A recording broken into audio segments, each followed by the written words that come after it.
زیارت سفید قندهار.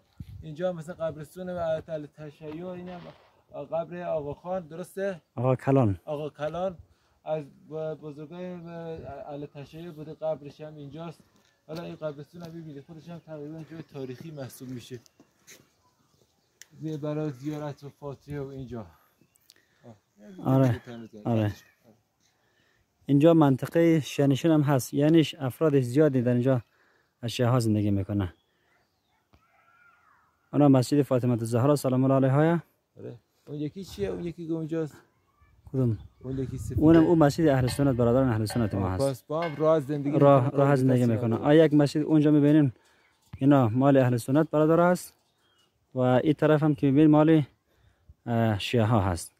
یک مسجد شیعه هم هست این طرف. اینجا نگاه کنید شما نزدیک این زیارتگاه.